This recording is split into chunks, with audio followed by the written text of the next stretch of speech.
ବରା ହଉ କି ସିଙ୍ଗଡ଼ା, ଚପ୍ ହଉ କି ପକୁଡ଼ି, ଚକୁଡ଼ି ହଉ କି ଇଟିଲି, ସବୁଥିରେ ଦରକାର ହୋଇଥାଏ ଘୁଗୁନି ତରକାରୀ। ତାହେଲେ ସାଙ୍ଗମାନେ ଆସନ୍ତୁ, ଆଜି ଆମେ ଘୁଗୁନି ତରକାରୀ ପ୍ରସ୍ତୁତ କରିବା, ଯେଉଁ ତରକାରୀ ହୋଟେଲ ପରି ପୁରା ଲାଗିବ। ନମସ୍କାର, ମୁଁ ସସ୍ମିତା। ଆପଣ ସମସ୍ତଙ୍କୁ ସସ୍ମିତା ବେଷ୍ଟ କିଚେନକୁ ଅନେକ ଅନେକ ସ୍ୱାଗତ। ଆଶା କରୁଛୁ ମୋର এই ଭିଡ଼ିଓ ଆପଣ ସମସ୍ତଙ୍କୁ ଭଲ ଲାଗିବ। ଯଦି ମୋର এই ଭିଡ଼ିଓ ଭଲ ଲାଗିଲା, ଲାଇକ୍ ସେୟାର କମେଣ୍ଟ କରିବେ। ମୋ ଚ୍ୟାନେଲରେ ନୂଆ ଥିଲେ ସବସ୍କ୍ରାଇବ୍ କରିଦେବେ, ପାଖରେ ଥିବା ବେଲ୍ ଆଇକନକୁ କ୍ଲିକ୍ କରିନେବେ। ତାହେଲେ ଆସନ୍ତୁ ରେସିପି ଆରମ୍ଭ କରିବା। ତ ଏଇଠି ଦେଖନ୍ତୁ, ଗ୍ୟାସ୍ ଉପରେ ମୁଁ ଗୋଟେ ପ୍ରେସର କୁକର ନେଇଛି।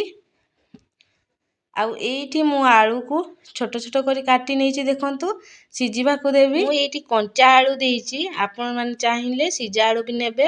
ତ ଏଇଠି ଦେଖନ୍ତୁ, ମଟରକୁ ମୁଁ ରାତି ସାରା ପାଇଁ ବତୁରେଇ ରଖିଥିଲି। ଏବେ ଆମେ ପ୍ରେସର କୁକରରେ ଦେଇଦେବା ମଟରକୁ। ତ ମଟର ଏଇଠି 150 ଗ୍ରାମର ଅଛି। ତ ଏବେ ଦେଖନ୍ତୁ, ଏଇଠି ଲୁଣ ଦେଇଦେବା 1 ଚାମଚ, ହଳଦୀ 1 ଚାମଚ ଛୋଟ ଚାମଚରେ, ଆଉ ଏଇଠି ଅଳ୍ପ ପାଣି ଦେଇଦେବା। ଏଇଠି ଦେଖନ୍ତୁ, ବେଶୀ ପାଣି ଦେଲେ ଉତୁରି ଯିବ,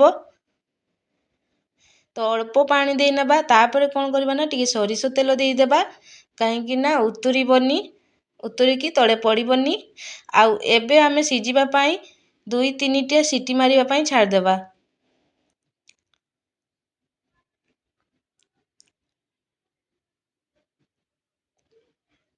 ଏଇଠି ଦେଖନ୍ତୁ, ପୁରାପୁରି 3ଟି ସିଟି ମାରିଛି।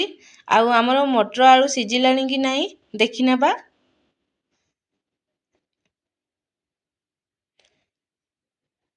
ତ ଏଇଠି ଦେଖନ୍ତୁ, ଲାଗୁଛି ମଟର ସିଝି ଯାଇଛି। ଏଇଠି ଆମେ ହାତରେ ମଟରକୁ ଚିପିକି ଦେଖିବା। ଏଇଠି ଦେଖନ୍ତୁ, ପୁରା ଚିପକେଇ ଯାଉଛି, ତାମାନେ ମଟର ଆମର ସିଝି ଯାଇଛି। ଏବେ ଆମେ ପ୍ରେସର କୁକରକୁ ଗୋଟେ ସାଇଡ଼ରେ ରଖିନେବା। ଆଉ କରେଇ ବସେଇ ନେବା ଗ୍ୟାସ୍ ଉପରେ। ସେଥିରେ ସରିଷ ତେଲ ଦେଇନେବା। ସରିଷ ତେଲ ଆମର ଭଲ ଭାବରେ ଗରମ ହେଇଗଲାଣି। ଏଇଠି ଆମେ 1 ଚାମଚ ଜିରା, ଆଉ ଏଇଠି ଗୋଟା ମସଲାରେ ଗୁଜୁରାତି 2ଟା, ଡାଲଚିନି, ଗୋଲମରିଚ ଆଉ ଲବଙ୍ଗ ଦେଇକି ଆମେ ଭଲ ଭାବରେ ଚଲେଇ ନେବା ଟିକେ। ଏଇଠି ତେଜପତ୍ର 2ଟା ଦେଇଦେବା। ତ ଏଇଠି ଦେଖନ୍ତୁ, ଆମର ଗୋଟା ମସଲା ଭଲ ଭାବରେ ଫୁଟିଲାଣି। ଏବେ କାଟିକି ରଖିଥିବା ପିଆଜକୁ ଦେଇନେବା।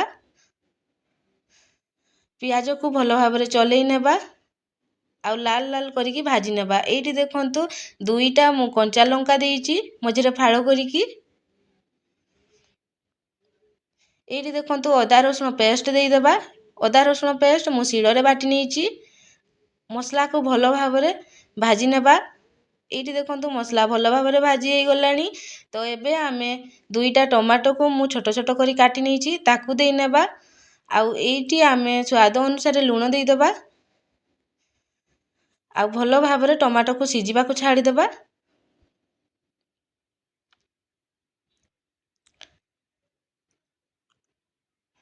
ତ ଏବେ ଦେଖନ୍ତୁ, ଆମର ଟମାଟୋ ସିଝେଇଛି। ଏଇଠି ଗୁଣ୍ଡ ମସଲାରେ ହଳଦୀ ଗୁଣ୍ଡ, ଲଙ୍କା ଗୁଣ୍ଡ, ଧନିଆ ଗୁଣ୍ଡ, ଜିରା ଗୁଣ୍ଡ, ଆଉ ଏଇଠି କାଶ୍ମୀର ଲଙ୍କା ଗୁଣ୍ଡ, ଏସବୁକୁ ଗୋଟେ ଜାଗାରେ ଦେଇ ନେଇଛି। ଆଉ ଏଇଠି ଅଳ୍ପ ଟିକେ ପାଣି ଦେଇକି ଗୁଳେଇ ନେବା।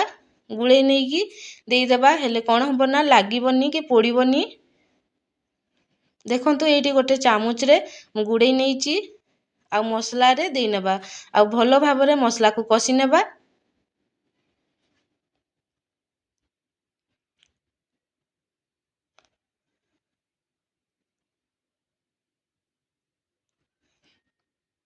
ଏଇଠି ଦେଖନ୍ତୁ, ମସଲାକୁ ପୁରାପୁରି ଭଲ ଭାବରେ କଷି ନେବା।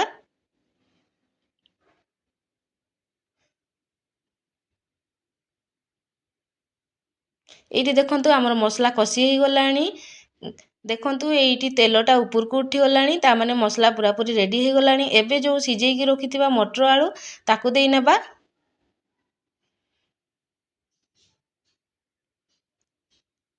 ଦେଖନ୍ତୁ, ଏଇଠି ଜମା ବି ଲୁଣ ପକେଇବାନି, କାହିଁକି ନା ଏଇଠି ମଟର ଆଳୁ ସିଝେଇଲା ବେଳେ ଆମେ ଲୁଣ ପକେଇଥିଲେ, ପୁଣି ଟମାଟୋରେ ଲୁଣ ପକେଇଛେ।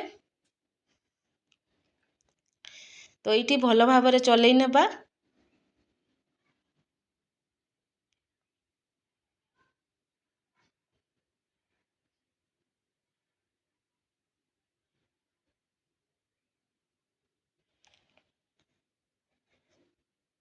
ଏଇଠି ପୁରାପୁରି କଷା ହେବା ପର୍ଯ୍ୟନ୍ତରୁ ଚଲେଇ ନେବା।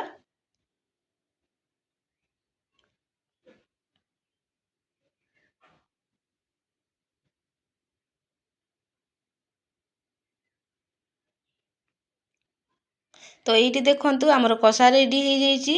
ଏବେ ଆମେ ଝୋଳ ଅନୁସାରେ ପାଣି ଦେବା। ତ ମଟର ଆଳୁ ତରକାରୀରେ ସବୁବେଳେ ଅଧିକ ଝୋଳ ଥିଲେ ଭଲ ଲାଗିଥାଏ, କାହିଁକି ନା ଏଇଟା ଆମେ ଚକୁଡ଼ି ସାଙ୍ଗରେ ବୁଳେଇକି ଖାଇବାକୁ ଭଲ ଲାଗେ, କିମ୍ବା ଇଟିଲି ଯେଉଁଥିରେ ଆପଣ ବୁଳେଇକି ଖାଇବା ପାଇଁ ଦରକାର ହୁଏ। ତ ଏଇଠି ଝୋଳର ମାତ୍ରା ଅଧିକ ଥାଏ। ତ ଏବେ ଦେଖନ୍ତୁ ଆମେ ପାଣି ଦେଇ ଦେଇଛେ, ଏବେ ପୁରା ତରକାରୀକୁ ଫୁଟିବାକୁ ଛାଡ଼ିଦେବା। ଏଇଠି ଦେଖନ୍ତୁ ଆମ ତରକାରୀ ବି ଫୁଟିଗଲାଣି, ଆଉ ଏଇଠି ରେଡ଼ି ହେଇଗଲାଣି ଘୁଗୁନି ତରକାରୀ। ତ ଏଇଠି ଦେଖନ୍ତୁ ଆମେ କସ୍ତୁରୀ ମେଥି ପତ୍ର ଟିକେ ଦେଇଦେବା ଅଳ୍ପ।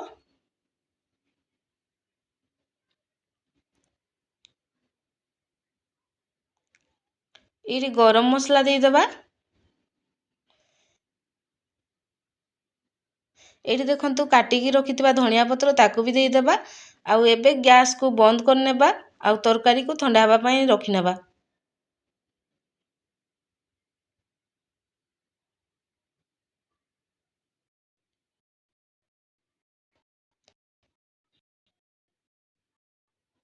ତ ଏଇଠି ଦେଖନ୍ତୁ ଆମର ରେଡ଼ି ହେଇଗଲାଣି ତରକାରୀ। ଆମେ ପ୍ଲେଟ୍ରେ ନେବା।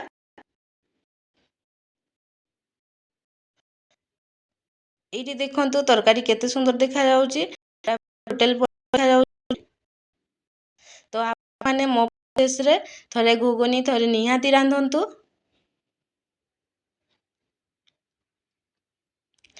ଆଉ ମୋର ଯଦି ଏଇ ଭିଡ଼ିଓ ଭଲ ଲାଗିଲା ତାହେଲେ ଲାଇକ୍ ସେୟାର କମେଣ୍ଟ କରିଦିଅନ୍ତୁ। ଆଉ ମୋ ଚ୍ୟାନେଲରେ ନୂଆ ଥିଲେ ପ୍ଲିଜ୍ ସବସ୍କ୍ରାଇବ୍ କରିଦେବେ। ପାଖରେ ଥିବା ବେଲ୍ ଆଇକନ୍କୁ କ୍ଲିକ୍ କରିନେବେ।